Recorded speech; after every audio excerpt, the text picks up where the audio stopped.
When I think about his goodness and all he's done for me, my soul cries out, hallelujah. Thank God for saving me. I want you to imagine being in a room and you're standing there and everybody's talking about you and it's not in a good way. You're standing right here and they're saying things like, all of his people can't learn. There's something wrong with him. He's never gonna make it. He doesn't have a dad.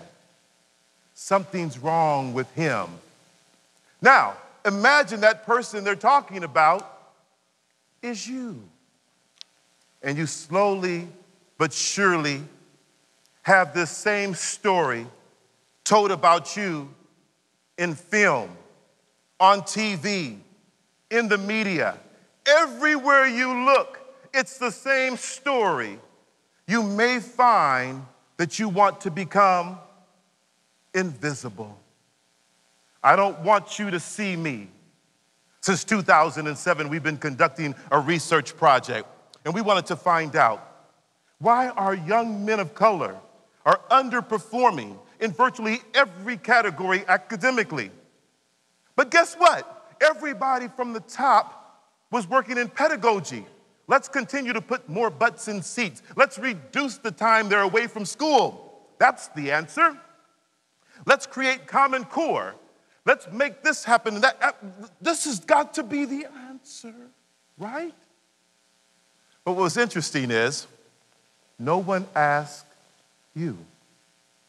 So in our study since 2007, I decided to go where no man has gone before. It was a Star Trek mission. I came to school sagging one day. Everybody know what sagging is? Sagging is when the kids, their clothes are falling off their behinds, right? I came to school sagging one day. Now, I imagine none of the adults here have ever come to school sagging. Well, don't worry about it. I did it for you. You can go online and see that. Now, of course, my students said to me, Mr. Wes, you're not really sagging because your pants aren't down far enough. I said, son, I feel air here, son. Mr. West feels air here, son. So therefore, in order to sag, it means you have to have your Timberlands on, your pants on, you have to have your hoodie on. And what I found out about a hoodie is you can actually hear yourself echoing all the time as you talk. And because Mr. West's legs are not as strong as they used to be, and my shoes are untied, it looks as if I've got some type of swag going on. But really, Mr. West's legs are not strong, so he's really trying to keep from falling down, son. What I found most importantly about this study is this. Teachers who had been with me for years walked by me as if they didn't see me. My students who I've been teaching for 2 or 3 years, male students, walked by me and turned the other way. I tap them on the shoulder and they jump. Mr. West. Mr. West became invisible that day. Mr. West became invisible. And so we began to go through the process of trying to identify what is it that causes young African-American males to disengage from school. What is it that they're experiencing? And we found out the number one factor contributing to disengagement is our young African-American males do not make the critical connection between education and their future financial well-being. In other words, how is the stuff you're teaching me in school gonna get me paid? How is an A on a report card equal a $100 bill? Because I guarantee you one thing, that there are always 2 things on a child's mind who comes from poverty. And those 2 things are food and money. I'm hungry. I need to eat. I need money to buy some clothes. And if you can't tell me how education is going to get me one or the other or both, I may disengage. We went throughout the districts across the country and we surveyed over 1,000 students, and we found out 68% of those students did not make that critical connection. 2 different students show up in the classroom. One understands how pedagogy and education leads to future well-being, financial well-being. The other shows up and does not make the critical connection. The teacher disseminates pedagogy to both, the same way. After a while, an education gap is imminent. We created a specialized curriculum that helped our young people make that critical connection. And as a result of doing that, we took a group of students from sagging to suits, and from dropout to graduation.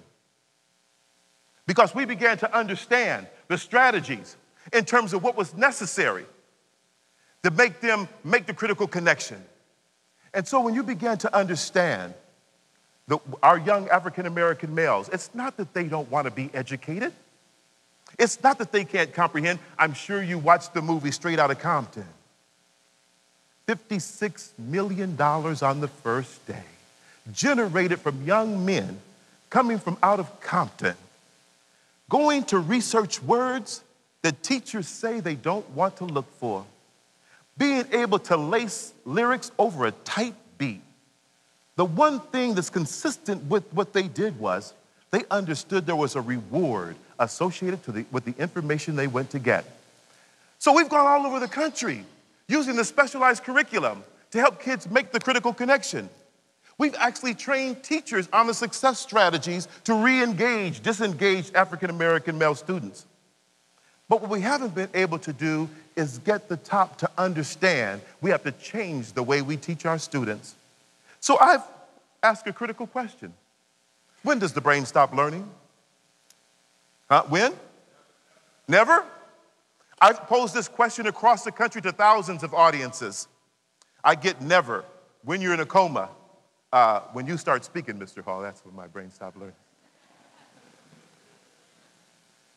But there is an answer to the question. The brain stops learning the moment a habit is formed. That's why you never went back to learn to tie your shoe different. That's why each and every night you take a shower, this hand knows exactly when the soap is coming. If you drop it, you'll start all over again.